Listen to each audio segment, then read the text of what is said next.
Buenas tardes, presentamos trabajo final de la asignatura Orígenes de la Ciencia Moderna, orientada por el docente Diego Alejandro Torres. Los integrantes somos Sandra Marcela Aragón, licenciada en Química, Jonathan Montero, licenciado en Física y Javier Camargo, licenciado en Biología. Somos estudiantes de la Maestría en Enseñanza de las Ciencias Exactas y Naturales de la Facultad de Ciencias de la Universidad Nacional de Colombia. Nuestro proyecto es el motor Stirling. Yo les voy a comentar sobre el contexto histórico. A principios del siglo XIX, en plena revolución industrial, más o menos en 1816, el reverendo escocés Robert Stirling inventó el motor de aire caliente o de combustión externa, como alternativa por las deficiencias del motor de vapor imperante en la época.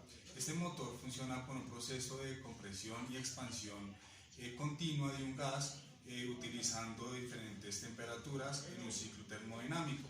Este mecanismo tiene algunas ventajas, como por ejemplo mayor rendimiento energético, bajo costo, bajo ruido, y se pueden utilizar diversas fuentes de calor, y desventajas como producir poco voltaje y pues necesita calentarse. En su época se utilizó para hacer ventiladores, para hacer bombas de agua y juguetes sofisticados. Bueno, yo les voy a hablar de los diferentes motores Stirling que existen. Existen pues muchos más, pero estos son los más básicos. Existe el motor tipo alfa, que funciona con dos diferentes cilindros en donde va a haber zona caliente y zona fría, y hay un regenerador. Entonces, cuando existe la expansión térmica, lo que hace es girar el disco de inercia y lo que hace es hacer cambiar el aire de la zona caliente a la zona fría. El tipo beta es un motor Stirling que funciona con el pistón de potencia concéntrico al desplazador. Esto lo que hace es que también cuando se expanda el aire al estar en contacto con la zona caliente, haga que se mueva toda la biela. Y existe el motor Stirling tipo gamma, que es el que nosotros tenemos, que tiene, a diferencia del motor tipo beta, el pistón de potencia por fuera del pistón desplazador. Entonces, este motor es menos eficiente, pero es de construcción más sencilla. Entonces, se los voy a mostrar a continuación. Bueno, este es el funcionamiento de un motor Stirling tipo gamma, y vamos a ver los materiales. Esta es la fuente térmica. Lo que va a hacer es calentar el gas que está contenido dentro del cilindro del pistón desplazador. Este es el pistón desplazador. Su función es mover el aire dentro del cilindro. Este es el pistón de potencia. Lo que va a hacer es recibir el trabajo efectuado por la expansión del gas y se lo va a transmitir directamente al disco de inercia.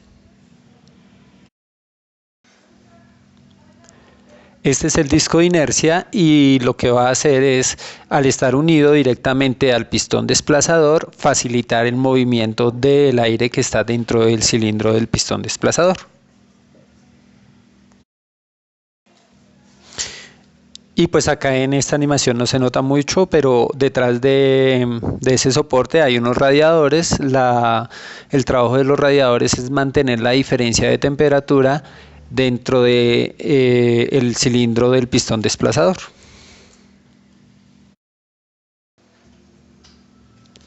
Bueno, ¿cómo funciona un motor Stirling tipo gamma? Entonces lo que hacemos es, por medio de la fuente térmica le vamos a dar temperatura, le vamos a dar calor al sistema. Cuando le estemos dando calor, lo que vamos a hacer es después darle un impulso al disco de inercia. Si no le damos ese impulso, el motor no va a funcionar. Se va a quedar quieto. Al darle el impulso al disco de inercia, vamos a hacer que el pistón desplazador mueva el aire que está dentro del cilindro del pistón desplazador y los va a mover entre dos sectores, un sector que lo voy a llamar caliente y un sector que lo voy a llamar sector frío. ¿Qué pasa? Cuando yo tengo el aire en un sector caliente va a haber una expansión de ese gas, y cuando yo tenga el aire en el sector frío va a haber una compresión del gas. Entonces lo que pasa es que cuando el aire esté en el sector caliente, al expandirse el gas le va a transmitir ese trabajo directamente por el pistón de potencia al disco de inercia, y el disco de inercia lo que va a hacer es mover nuevamente el disco desplazador. ¿cierto? Eventualmente el trabajo efectuado va a ser positivo, o sea que va a ser mayor para que el motor se pueda mover.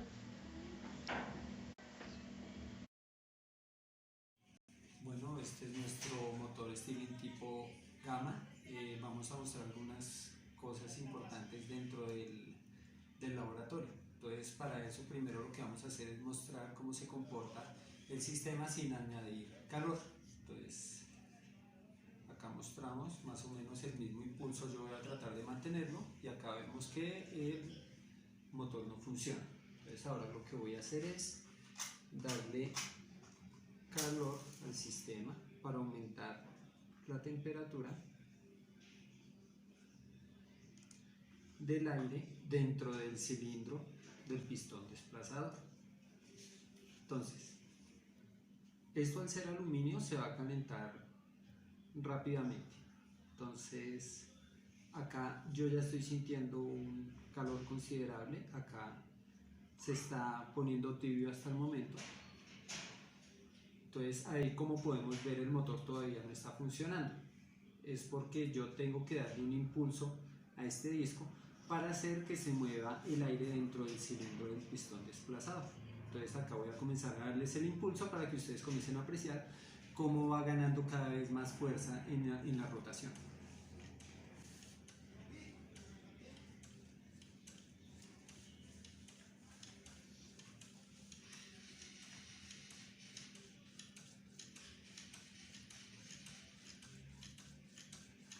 Entonces, como estamos viendo, cada vez está ganando más velocidad. Entonces, en este esquema que nosotros tenemos, este vendría siendo el pistón de potencia. Lo que hace es que cuando el aire está acá en el sector caliente, ¿cierto? Se expande, y producto de esa expansión, por medio de esta manguera, pasa a transmitirle ese trabajo directamente a este disco. Cuando este disco ya se está moviendo, pues a medida que se va moviendo, va haciendo también que se vaya moviendo el aire dentro del disco del pistón desplazador por medio de este arreglo, digámoslo así. El motor Stirling pues tiene que invertir, pues, de cierta manera, el movimiento o la energía producida, en este caso, en dos cosas. Uno, mover el objeto. Supongamos que acá está el carro, se va a mover. La otra, mover el aire dentro del disco del pistón desplazador. Si no se mueve ese aire, no se va a esto. En este momento nosotros tenemos ya una temperatura más cercana dentro del sistema, y como estamos viendo aproximadamente, ya se está frenando un poco. ¿Por qué se está frenando? Porque la temperatura del sector caliente en este momento es muy parecida a la temperatura del sector frío. ¿Eso qué quiere decir? Que no hay variaciones. Nosotros hicimos un hilito, un cordón con agua, y esa agua está pues a menor temperatura que el ambiente, la teníamos en la nevera, y pues la idea es ayudarle de cierta manera a los radiadores a enfriar el sistema. El motor Stirling, entre más diferencia de temperatura tenga con respecto al sector caliente y al sector frío, va a ser mucho más eficiente. En este momento podemos ver que volvió a comenzar a acelerar, y pues entre más diferencia, más eficiencia, se podría decir.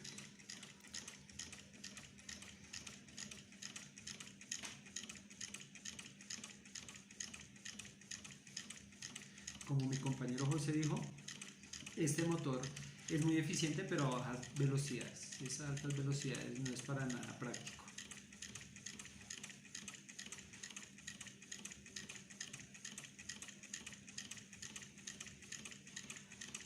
Y pues ahora lo que vamos a hacer es, pues primero quitar este cordón,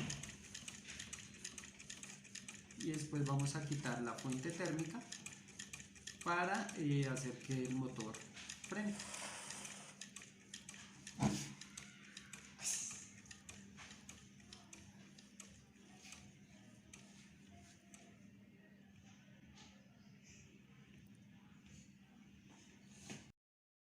Bien, Ya hablamos un poco sobre el funcionamiento y los componentes del motor Stirling.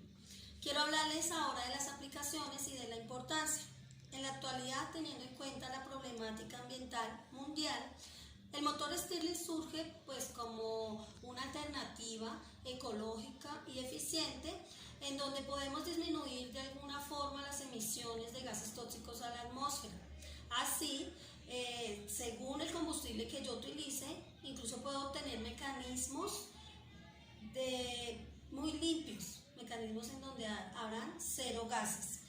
Es silencioso, produce pocas vibraciones y tiene un mantenimiento muy sencillo.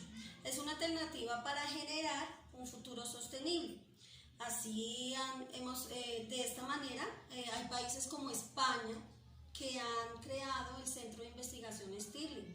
Ellos lo que hicieron fue adoptar el mecanismo del motor para llevarlo a la industria y al comercio, utilizando diversas energías, entre ellas biológica, nuclear, solar, geotérmica. El motor Stirling encuentra varias aplicaciones, entre ellas tenemos sistemas de refrigeración y calefacción para hogares, para industrias, motores de propulsión para los submarinos, para los yates, y realmente ha sido utilizado ampliamente en Estados Unidos y Europa. Bien, ahora vamos a hablar sobre las conclusiones de nuestro trabajo. En primer lugar, el motor Stirling es una alternativa eficiente y amigable con el medio ambiente, siendo la mejor opción en cuanto a motores térmicos.